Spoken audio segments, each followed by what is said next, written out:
بسم الله الرحمن الرحيم. دونك برلمانك بدك دور شوينك شعبك حلي بنا الشرف تله دولة جبران كهير الشباب مرت شرفتك له كسعته دولة فدرال كصوماليات إذا ما دخلت كسيدة أمان كسوية بهذا الصحافة مشرحين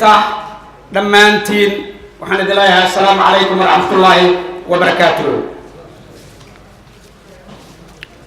مقعيقة وحلا يراد الدكتور ظاهر عبد الله عواله وعند الشيخ سقال بقول لي ذلكي وعندك سقيقة وصدحي وقصوا بحيدك مدى محاس قبل كهيران وعندك سقيقة سركة دكتي مقالة مقدشة عاصمة الصومالية وحنا كبحي دكسك السرع عثمان قد الراقي وحان قال جامعة دومة الصوماليات وحان برت علم الدعوة دي حنان ضحولها وحان كان قال الجبيي كلية داس كن سقال بقل سقال شنكي كبعدي وحان تجي قربها وان جامعة وبحي مقالة أترك إردل كهولا أنا برتي علفك iyo daawada iyo cilmiga xoolaha waxaan dowlama ka qaatay jaamacad ku taal Amsterdam ana bartay cooperation and aid worker run ahaantii waxaan ka shaqeeyay meelo fara badan oo kala gedisan haddaan khibradeyda shaqo idiin sheego run ahaantii waxaan intaan jaamacadda ku jiray noqday project assistant oon ka shaqeeyay artificial Instrumentation Center oo afgooya ku yaala livestock health manager ayaan noqday haddana saga markii ugu dambeysay bilihii ugu dambeeyay qalin jibinta waday waxaan tagay ka bacdi waxaan ka shaqeeyay company la founder and CEO awal trading oo aniga iskay u lahay oo business oo ku yaal dalka Holland ka bacdi hadda markii ugu dambeysay waxaan ka soo shaqeeyay aan noqday officer manager Jeffrey Williams Ltd company la oo ilaa hadda markaan soo tagay aan ka shaqeynay run ahaantii mudane iyo marwooyin waxaad ii ogolaataan in aan halkan ku soo bandhigo ajandahayga siyaasadeed iyo higsigayga waxqabad waxayna kala yihiin sida hoos قرآن سجد أمنك جود الدولة قبلت كهير شبالة هرجلين تحصلوني السياسات دبوجيسين تأيين نبضين تبلها ولا لا الدولة قبلت كهير شبالة سرين تشرعية يكون لك كدستور كدولة ده دولة قبلت كهير شبالة هي بسد الجرسور الدالة وحكى الله غلاينا وحكى قطه وقال كل حالة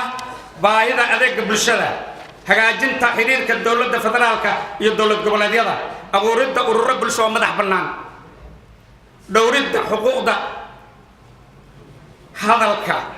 mudanayaal iyo marwooyin waxa aan jecelahay in aan si fiican ugu sii faahfaahiyo qodobada kor ku xusan sugidda amniga guud ahaan dawlad goboleedka Hirshabeelle mudanayaal iyo marwooyin haddaad doorataan jagada madaxweynenimada dawlad goboleedka Hirshabeelle waxaan ka shaqeyn doonaa sidii loo sugi lahaa amniga loogana sifayn lahaa kooxaha nabadiidka ah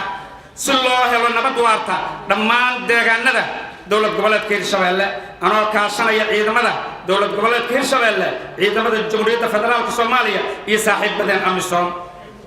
waxaan la iman doonaa qorshe amni oo dhameystiran sidii loo fuli lahaa howlaha lagu xaqiijinayo ammaanka dawlad goboleedka Hirshabeelle sidoo kale waxa aan ka shaqeyn doonaa sidii loo dhisi lahaa dhammaan laamaha amniga ee kala duwan ee dawlad goboleedka Hirshabeelle waxaan ku dadaali doonaa in aan ciidamadu helaan xuquuqdooda oo dhameystiran sida mushaaraadkooda gunooyinkooda aqoonta iyo tababarada iyo dhammaan daryeelka caafimaadka ee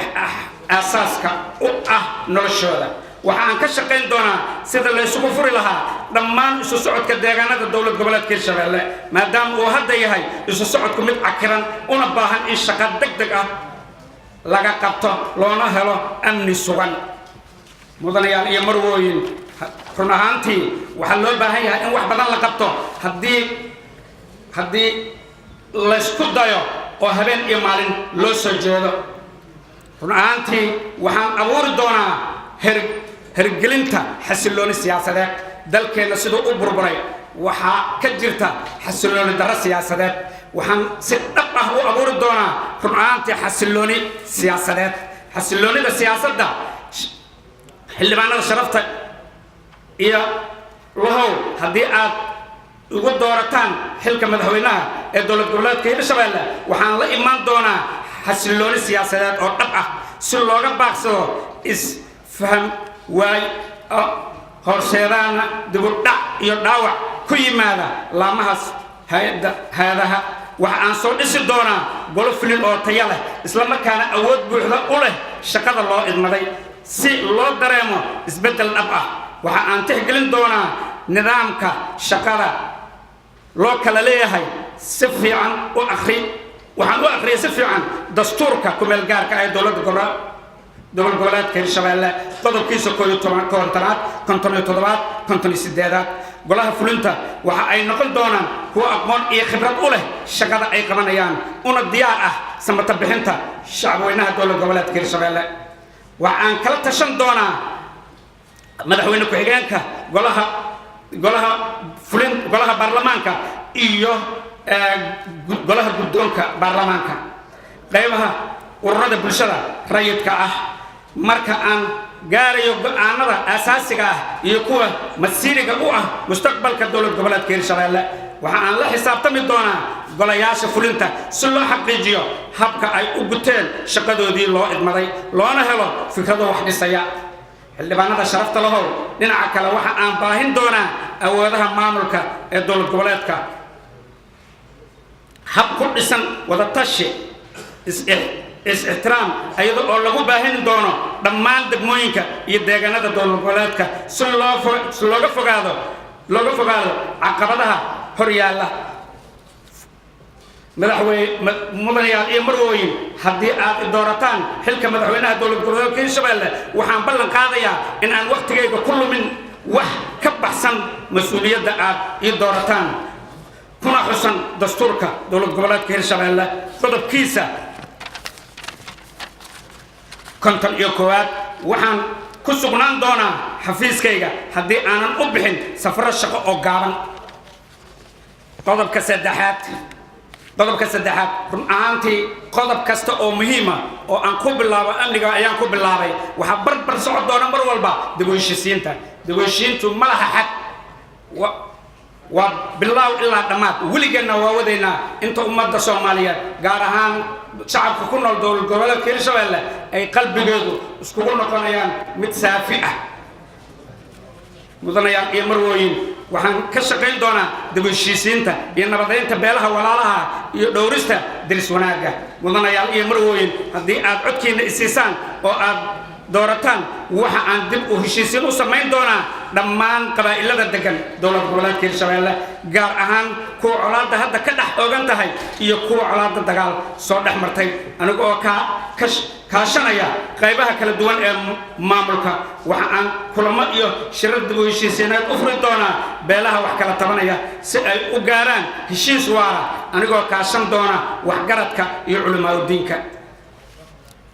afar sarreynta sharciga iyo ku dhaqanka dastuurka dowlad goboleedka Hirshabeelle dhisidda garsoor cadaalad ah xildhibaanada sharafta lahow haddii aad fursad isiisaan in aan noqdo madaxweynaha dowlad goboleedka Hirshabeelle waxa aan ku dhaqmi doonaa oo aan adeegsan doonaa dastuurka iyo dhammaan shuruucda kale ee dowlad goboleedka Hirshabeelle sidoo kale dhammaan go'aanada la gaari doono waxa ay noqon doonaan kuwo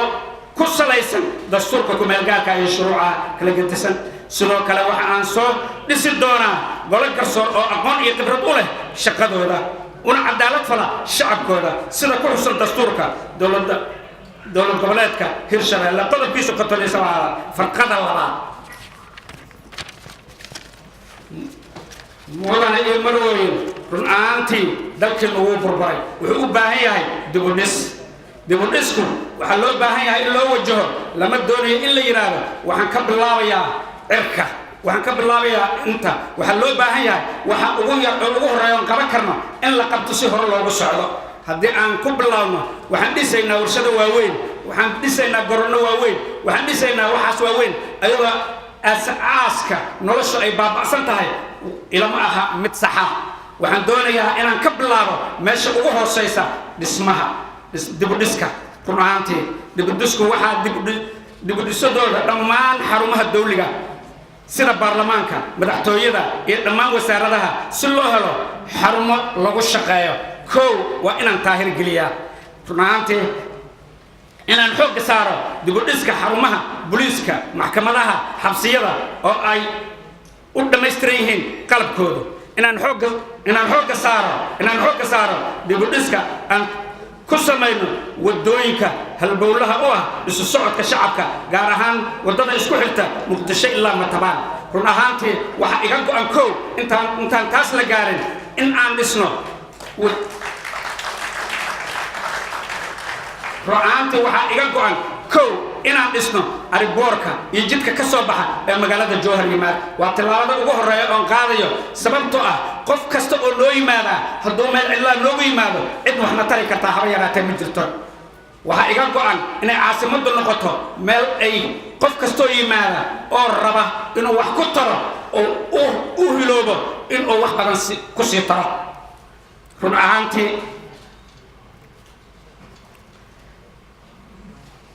waxa hadda aan wax ka qaban doonaa arrimaha dhaqaalaha horumarinta dhaqaalaha iyo la dagaalanka musuqa mudanayaal iyo marwooyin haddii aad doorataan waxa aan la imaan doonaa nidaam hufan oo lagu maamulo dakhliga dowlad goboleedka Hirshabeelle mana dhici doonto in aynu noqono maamul ku takrifala hantida iyo ammaanka shacabka dowlad goboleedka Hirshabeelle si aynu u noqono maamul ka hufan musuqmaasuqa waxa aan diyaar la ahaan doonaa aan qaban doonaa xisaabtan dhab ah dhammaan golaha iyo maamulka dowlad goboleedka Hirshabeelle ha ahaado canshuuraha wax soo saarka gudaha dowlad goboleedka Hirshabeelle saamiga dhaqaale ee aan ku leenahay dowladda federaalka iyo deeqaha ka yimaada beesha caalamka si loo samata bixiyo shacab weynaha dowlad goboleedka Hirshabeelle mudana maadaama uu halbeegeenu yahay han hiigsi iyo horumar ma noqon doono mid ku ekaada boorarka iyo xayeysiimaha balse waxaan u noqon doonaa mid ka dhabeeya insha Allah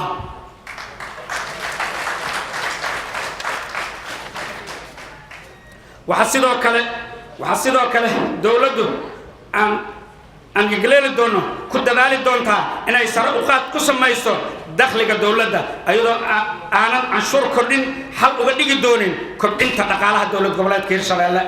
mudane iyo marwooyin haddii aad ii doorataan xilka madaxweynenimada waxa aan midayn doonaa nidaamka canshuuraha dowlad goboleedka Hirshabeelle maadaama labadan gobol uu midba dhankiisa uu canshuurta u qaato taas oo wiiqaysa horumarka dhaqaalaha ee dowlad goboleedka Hirshabeelle balse haddii la mideeyo ay dabooli doonto baahida shacabka dhammaan ku dhaqan dowlad goboleedka Hirshabeelle kana dhigi doonto mid dhaqaale ahaan isku filan sidaas daraaddeed waxaan abuuri doonaa hab lagu kalsoonaan karo oo lagu hagaajin karo nidaamka canshuur ururinta kaasi oo aynu jecelnahay in aynu ugu maaranno deeqaha caalamka mustaqbalka dhow mudanayaal iyo marwooyin haddii aad doorataan waxa aan horumarin doonaa ganacsiga guud iyo kan yaryar ee jira gaar ahaan waxaan dhiirigelinaynaa ganacsatada gudaha iyo maalgashatada qurba joogta dadka ka soo jeeda dowlad goboleedka Hirshabeelle xildhibaanada sharafta leh waxaan xaqiijin doonaa mushaaraadka iyo gunnooyinka hay'adaha dastuuriga ah ee dowlad goboleedka Hirshabeelle waxaan ballan qaadayaa in xildhibaan kasta uu heli doono xuquuqdiisa uu ku leeyahay miisaaniyadda sanadeedka insha Allah iyo xuquuqda gunno ee ku xusan xeer hoosaadka baarlamaanka dowlad goboleedka Hirshabeelle qodobkiisa 15 oo kala ah gunno xeelad bila ah gunno fadhi gunno deegaan gunno caafimaad gunno gaadiid iyo sahay safar kadib marka uu baarlamaanku soo saaro xeer faahfaahinaya qadarka gunnooyinkaas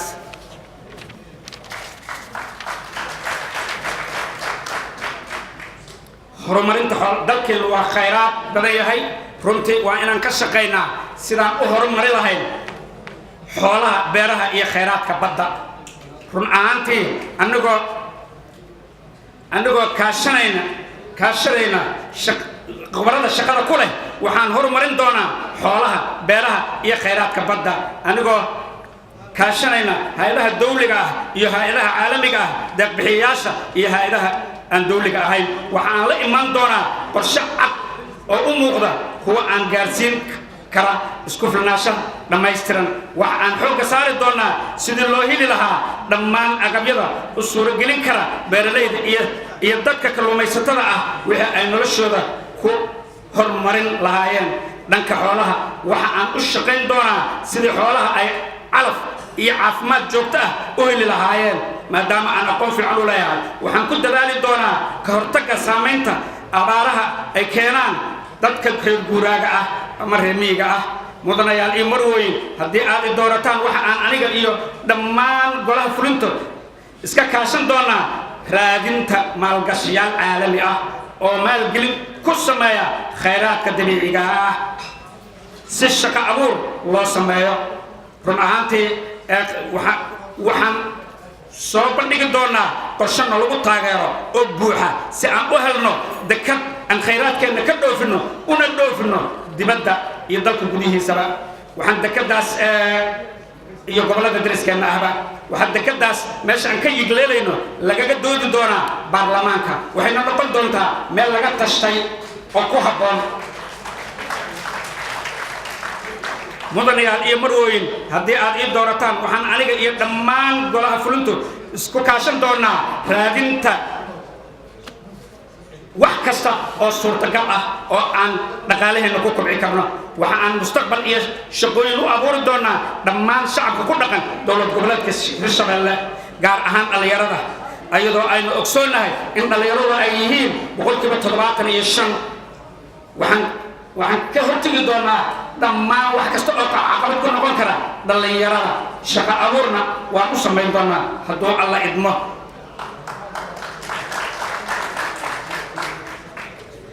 mudanayaal iyo marwooyin waxaan si xoog badan aan uga shaqayn doonaa si kaabayaasha dhaqaalo u horumaraan ururada caalamiga ah sida kuwa aan dawliga ahayn inayna kaalmeeyaan mudanayaal iyo marwooyin waxaan la imaan doonaa mashruuc aan ugu magac daray samatabax kaas oo ay ku shaqo geli doonaan caawinaan doonaan dhammaan inta la tilmaamay fikir ganacsi suuban mise soo buuxiyaan shuruudaha soo dhaafay waxaan taakulayn doonaa ganacsatada yaryarka ah si ay wax soo saarkooda loogu dhiirigeliyo ay wax u soo saaraan una helaan suuq dalka gudihiisa iyo dibaddiisa si aysan uga caajisin wax soo saarka waxay ku heli doonaan wax soo saarka waxaa lagu heli doonaa qiimo oo qofku uusan uga shallaayin wuxuu geliyey beerta mudanayaal iyo marwooyin haddii aad i doorataan waxaan idiin ballan qaadayaa in dhammaan fursadaha shaqo ee ka soo baxa dowlad goboleedka hirshabeelle si siman loogu qaybsan karo loogu qaybiyo bulshada ku nool dowlad goboleedka hirshabeelle iyadoo loo raacayo aqoon iyo khibrad shaqo uu qofkaas u leeyahay sidoo kale waxa aan idiin ballan qaadayaa in ay dowladaydu xoogga saari doonto sare u qaadidda tayada shaqaalaha iyadoo la siin doono tababarro khuseeya shaqadooda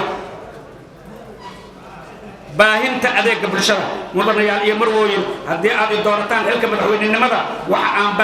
aan baahin doonaa dhammaan adeegyada bulshada sida caafimaadka waxbarashada iyo wixii lamida waxaan xoogga saari doonaa sidii loo dhisi lahaa goobo caafimaad oo hor leh looguna samayn lahaa dayactir kuwii burburay si sare loogu qaado loogu sameeyo goobaha caafimaadka ee dowlad goboleedka hirshabeelle goobahaas oo laga dhisaayo isbitaallo waaweyn waxaan sidoo kale xoogga saari doonaa sidii loo baahin lahaa waxbarashada loona gaarsiin lahaa min gobol ilaa tuulo waxaana dhismo iyo dayactir lagu samayn doonaa dhammaan goobaha waxbarashada ee dhibaatadu gaartay dowladduna ugu yaraan waxa ay ku dadaali doontaa in la helo iskuul ay dowladdu maamusho aniga waxa aan wax ku soo bartay canshuurtii shacabka laga qaaday sidaas darteed waxaan doonayaa inaan abuuro iskuullo lacag la'aan ah oo dadka danyarta ah loo abuuro oonan iska bixin karin iskoolada runtii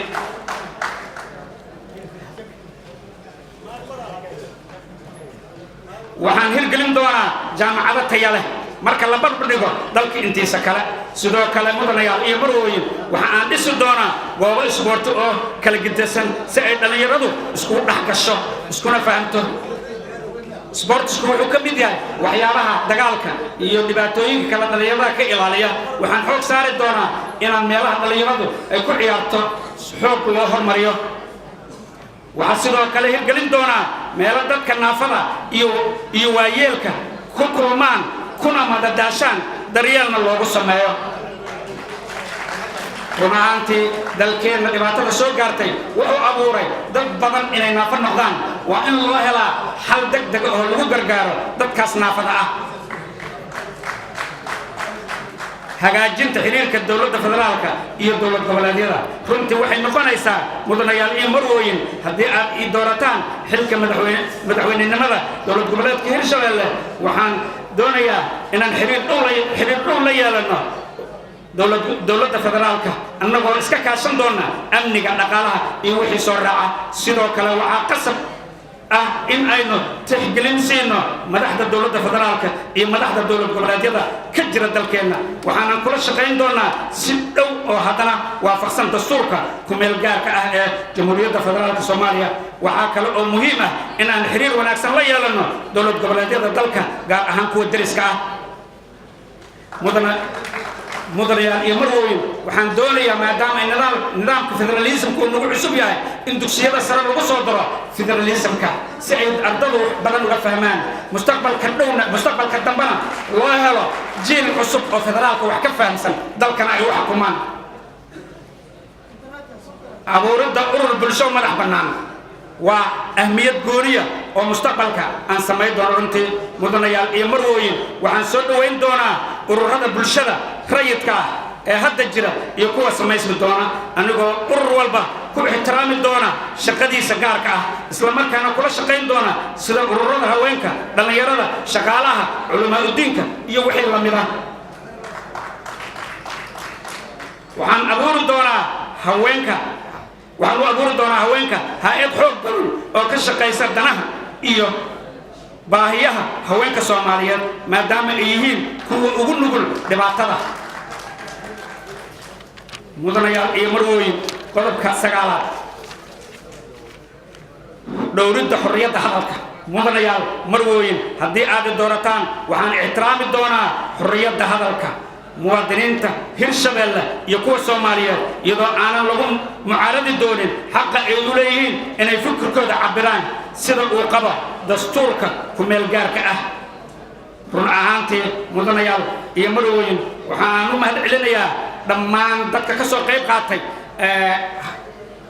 meesha aan fadhino waxaan si gooni uga mahadcelinayaa xildhibaanada fadhiya halkan iyo kuwa hadmaqanba waxaan leeyahay codkiina isiiya ugu taageera inaan madaxweyne noqdo waxaan waa inaan ahay nin howlkar ah habeen iyo maalin soo jeeda si uu wax u qabto waxaan ballan qaadayaa inaan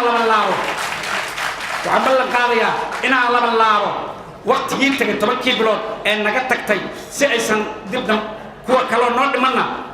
aan xoog ugu qabanno waxaan ballan qaadayaa inaan 4 sano soo socotay Hirshabeelle ay noqoto meel ka duwan maanta meesha taagan tahay